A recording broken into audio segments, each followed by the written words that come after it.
Excuse me. Excuse me. Is this thing on? Hello? May I have your attention, please?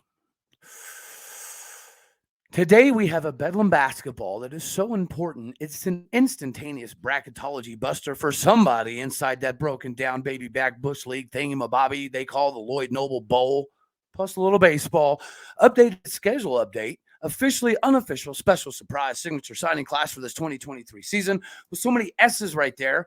Wouldn't we be remiss if we didn't go into at least a little bit of softball? And since we are keeping it so silky smooth on this Sunday feeling hump day, let's go on ahead and stand up with a big, beautiful S on our chest in Stillwater for a top 10 track squad sighting.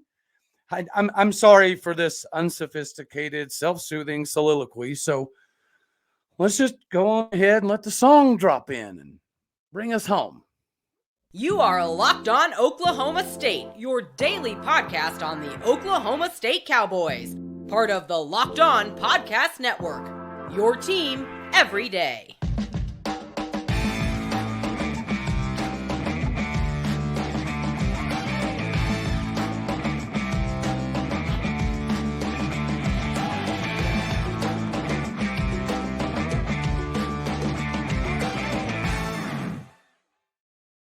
Howdy, y'all, and hello, all. Welcome back to Locked On Oklahoma State, your daily stop for all things cowboy and cowgirl related. My name is Cody Stovall. I want to thank you kindly for stopping by to make this your first listen here on Locked On Oklahoma State. You can find me on Twitter at OState, available on all of your podcasting platforms as well as YouTube. Today, we are partially brought to you by FanDuel. Make every moment mean more with FanDuel, the official sportsbook and partner of the NFL.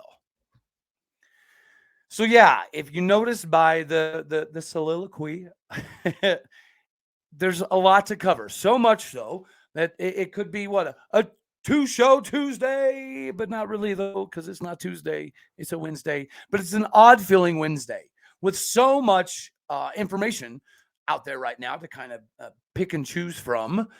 You got enough to cover two shows. So I'm giving that out there because I highly doubt we're going to be able to squeeze all of this into one show.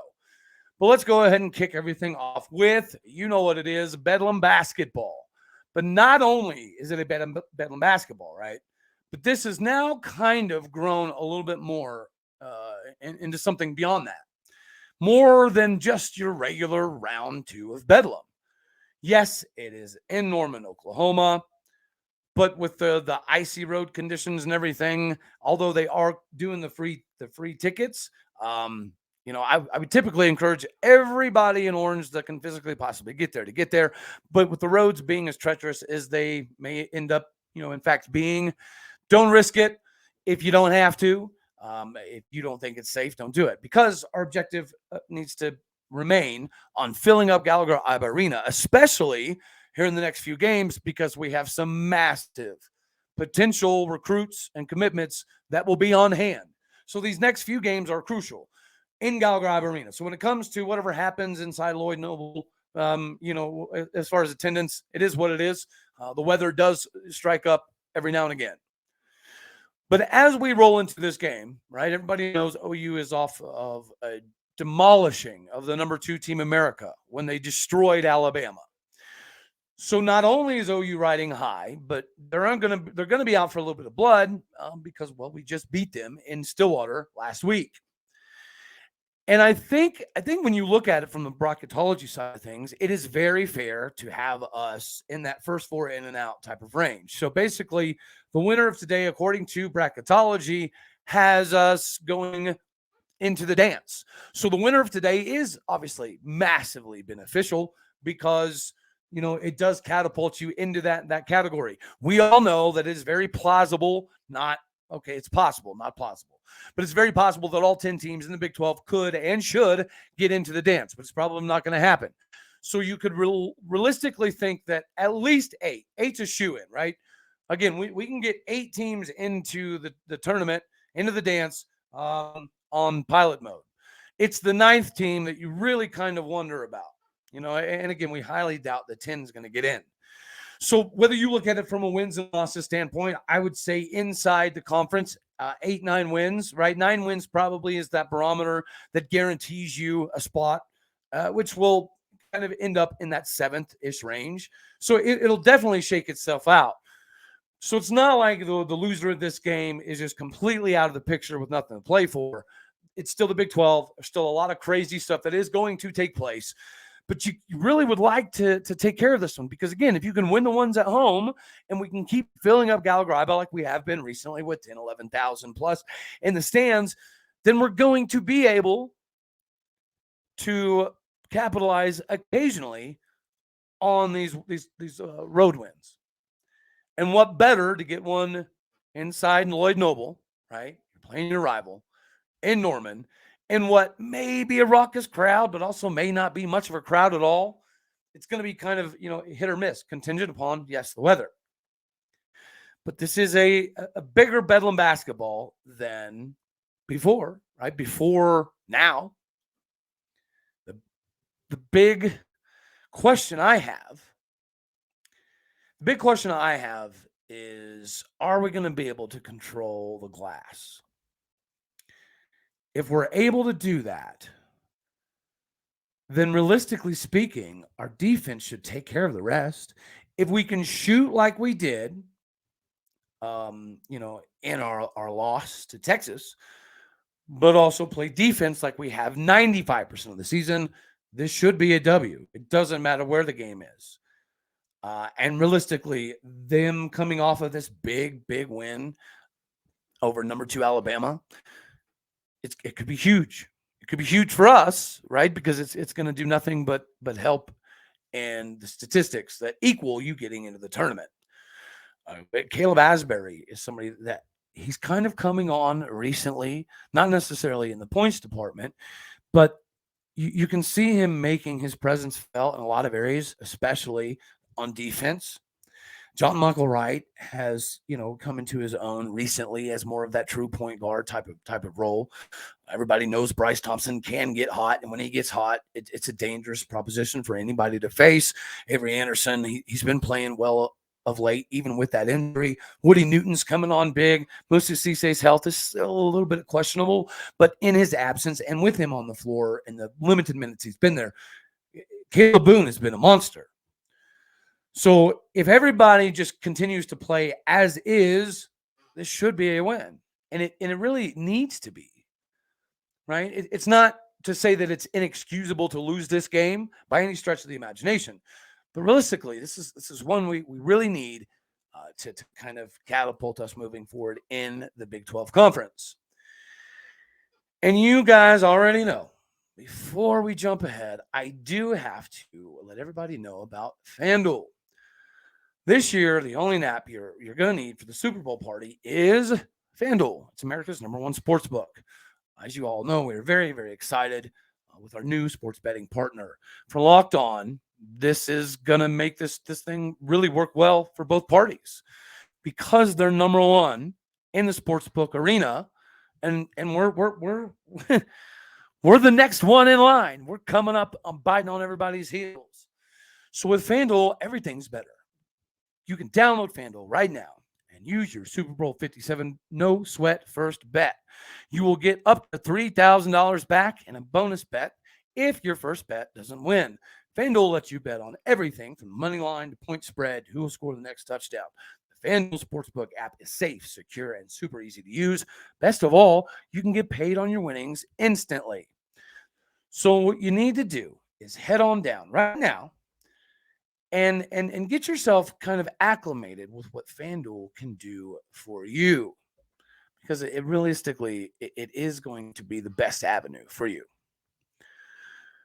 So as we continue, I do want to talk a little bit. We don't spend a bunch of time on it, I know, because we've got a lot of stuff to cover, which is why this is most likely going to end up being a couple of different shows. But nonetheless, I do think that we wouldn't necessarily be doing ourselves a favor if we didn't remember that right now our baseball team and our softball program are riding very high. Voted second in the Big 12 when it comes to baseball. You I've probably already heard about the All-Americans that we have coming into the season. Noel McClain, Jerron Watts-Brown, Rock Reggio, Marcus Brown is somebody who won MVP and a bunch of awards in the summer ball, Cape Cod type of league systems. So we know he's going to be adding a lot to the table. So this most likely will be his last year. I think you could easily actually throw in Zach Earhart into that mix as well. Aiden Miola was somebody that we saw sparingly last season, but we obviously know that the talent is there, the hitting is there. We're hearing a lot of good things, which is why we're pegged as high as number 9 in the country in some of the preseason rankings. And again, we were just a few votes shy of being picked first in preseason Big 12. We got edged out, obviously, by TCU, being as how they are the returning conference champion. I completely understand. But again, us being that close lets you know how talented we're going to be. Again, guys, Jerron Watts-Brown is going to be worth the price of admission, as is Nolan McClain, as is Rock Reggio, as is Marcus Brown, as is Zach Earhart. So there's a lot of reasons why we need to make sure that we're filling out OState this season. Not only are expectations high, as they should be, because this is a time in Josh Holliday's career where he really does need to take that next step. Just like we talk about sometimes, obviously, with Gundy taking that next step of capitalization, right? Which is a part of his evolutionary process. This is the same thing right now for Josh Holliday. Everybody loves Josh Holliday, but we all know that we're just not quite, where we should be. Especially after watching OU's run last year into Omaha. It was so frustrating. But it also sheds light on in baseball, just like basketball, and realistically anytime. But you can single out baseball and basketball, I would say, a little bit more than most, as far as just getting hot at the right time. If you get hot at the right time, and you have some things that go your way as far as the injuries and your pitching rotation, that's really the key in all of this, which is why getting to the point where you control your own destiny, have your own regional, host your own super regional, do things like that. It really puts you in a very good position.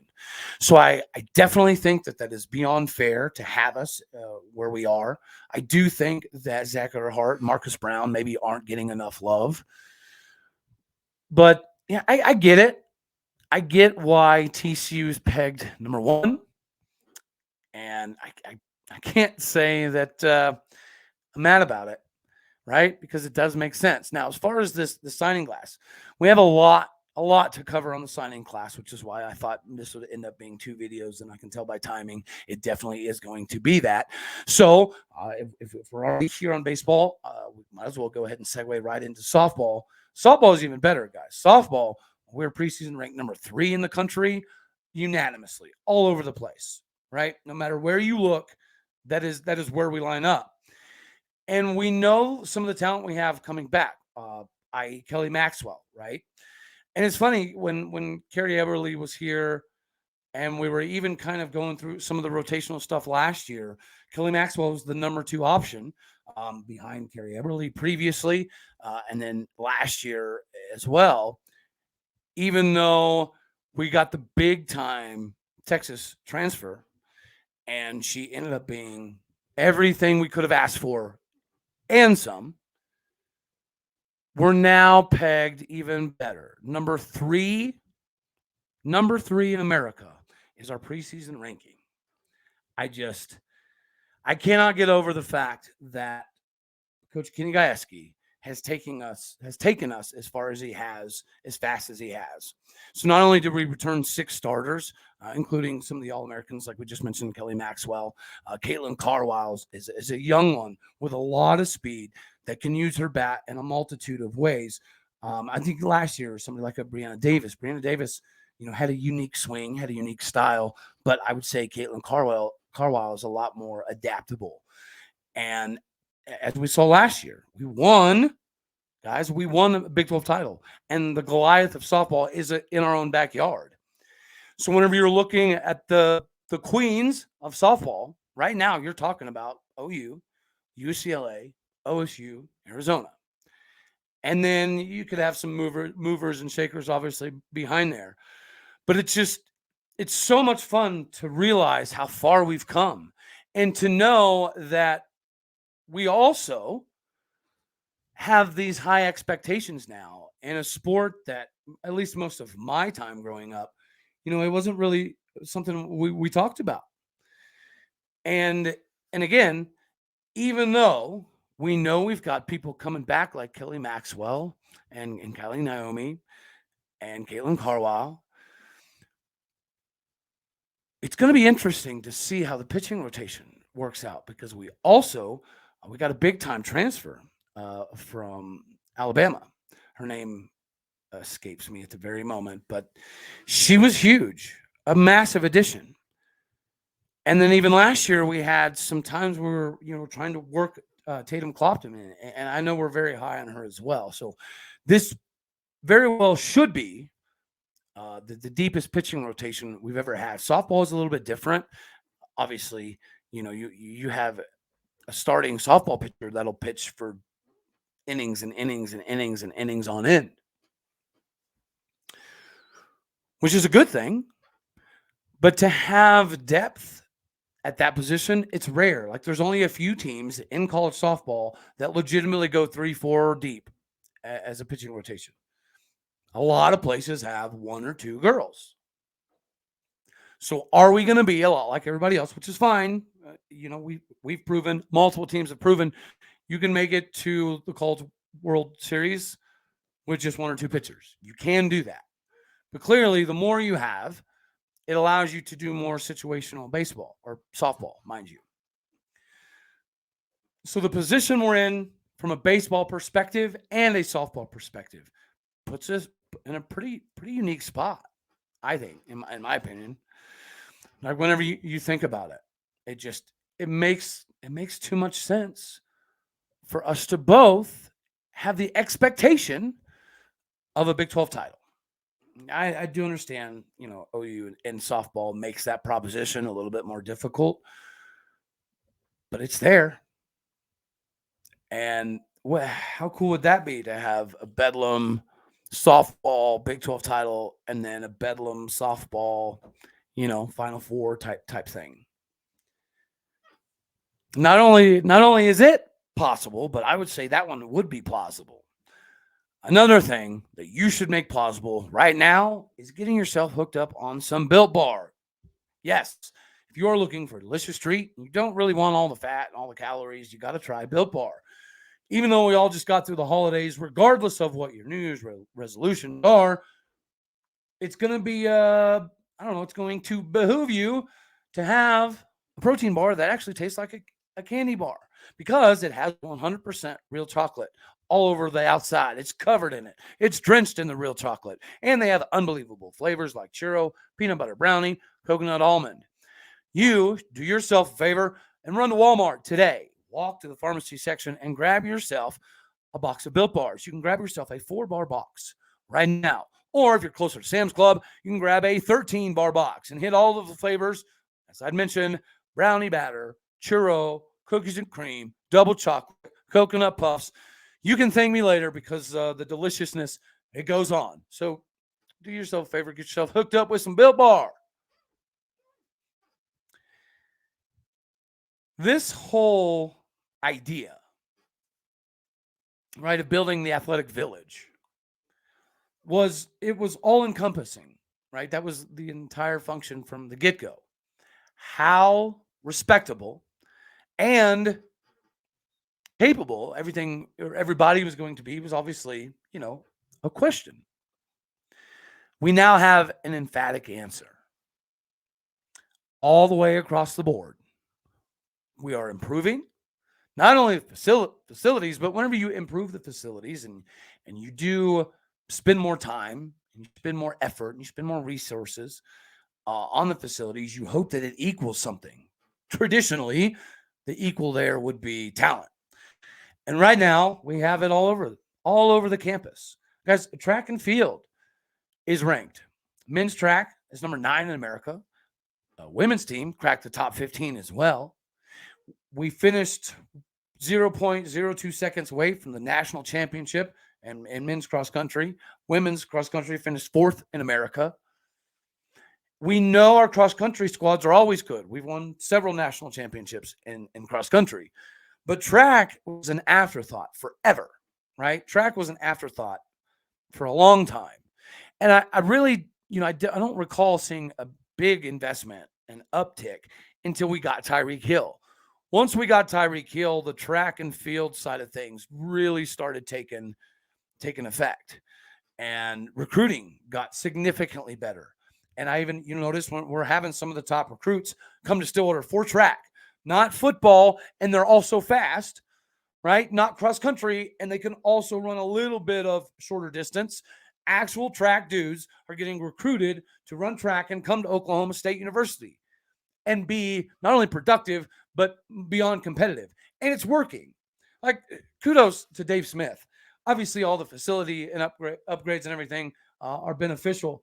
But I'll be honest with you, I didn't know if we would ever in track get to this level. Now, 2015 obviously was fairly comparable, ranked in the top 10, but it's very few and far between, right? And again, we started that massive investment, in my opinion, around 2014 when we kind of had the same timing as Tyreek Hill. And then since then, it's done nothing but get better. And now we're putting ourselves in a position to be legitimate players in the track and field scene. So just everybody take a second to realize that that's legitimate. Tennis is good. Softball's good. Baseball's good. Football, we better be good. We should be good. We're usually good. Basketball, we're pretty good. We're pretty daggone good. We could be better. Winning Bedlam, obviously, could go a long way in helping that. Rodeo won the national equestrian national title. You go up and down the line. Soccer's good. It's a really cool time to be a fan of Oklahoma State University. Now, clearly, football is the driver, not only the moneymaker, but also the driver of all content. So if your football's productive and your football's making money, then everybody else makes money. More money football makes, more money basketball gets, more money baseball gets, so on and so forth. Yeah, the trickle-down effect. So we need to stay not only relevant, but at the top of the new Big 12. And with the schedule coming in the way it has, not only is that possible, but again, we're going to use the word again, probable. This schedule, we covered it yesterday.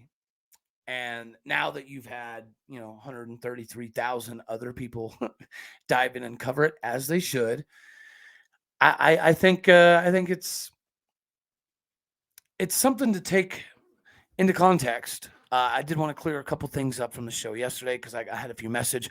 One of them being, I did leave out the fact that when it comes to the schedule, guys, who has the easiest schedules, right? It's 100% us. And then I think the argument could be made for who has the second easiest schedule in the country. I would personally probably say it would be OU. But I think the argument can be made for Cincinnati right there as well. So this whole idea of what the schedule is going to look like and how it all can shake out before the schedule release, I think everybody could agree it was kind of a hit and miss, right? We didn't really know, right? We didn't know exactly how the schedule was going to shake out. But I do know that us, OU, Cincinnati, have the easiest schedules for sure. It's a time. We'll probably start the next video with going over that a little bit more. So, yes, we'll start that, and then we'll dive into the recruiting because the signing class is pretty fun. Obviously, we knew quite a few already, but we did have some late additions, and I'm pretty happy. Do we have a decent amount of guys that are going to be fairly developmental? Yes. It's the nature of the beast. It is what it is. There's nothing we can do about it. But again, the thing that we have to take solace in is the angry way. The angry way. Most of these guys, like 99.9 of these guys, play. It's not only a breath of fresh air, but it's a very positive sign moving forward, especially if we're looking to capitalize, again, on this running game, right? We have this revamped running game, and it's looking good. it's really looking good. And then another thing I wanted to address, yes, if you're looking for a lot of information on our 6'7", 325-pound commitment on the offensive line, Stetson Page from Velma. It takes a lot of digging because, again, he plays 8-man football, right? There's not a massive amount of opportunity for 8-man football individuals to get a lot of film in. Okay, that's one thing, because 95 plus probably % of 8-man football players don't start at the Division I level, let alone play at the Division I level. So it's a very rare thing for an 8-man guy to get a scholarship to a D1 school at all, especially a big boy program. You can't teach that size. And if we all know how rare it is to offer an 8-man guy a full ride, I mean, I'm sure there's a couple I'm missing. So if there is, make sure you jump in the comments. But I think one of the main ones I remember was Chris Massey. And that was a long while ago, from Spiro, Oklahoma. And I remember hearing stories from family that lived in Pawhuska just about how he destroyed everybody on the field, no matter what he did, no matter what he touched, no matter what position he played. And you kind of had to at that level to even get a look. So it's a very big deal. And then to have his buddy right next to him that could eventually end up in the fold as well. They don't grow on trees. If you want to keep talking about big 300-pound dudes, then we will definitely have to dive into that in this next video. So this next video, I'll probably just use the same ticker and everything. It'll be just like a continuation, and we'll hit on the schedule a little bit more. And then we will talk about the signing class. We'll briefly go over all the guys that we've already covered, but we obviously will go a little bit further into some of the new guys, what they mean, and how they add so much value to this class. So stay tuned. We'll be right back, and we'll do that video as well. So we'll go over the top 3 easiest schedules, in my opinion. And then we'll go over the entirety of the recruiting class, because it ended up being a lot better than any of us could have imagined. When a month and a half ago, not even, we were the number 80th class in America. So we finished strong, and there's a lot of positives still yet. So thank you for making this your first listen here on Locked On Oklahoma State. Let's go ahead and jump there real quick. All righty.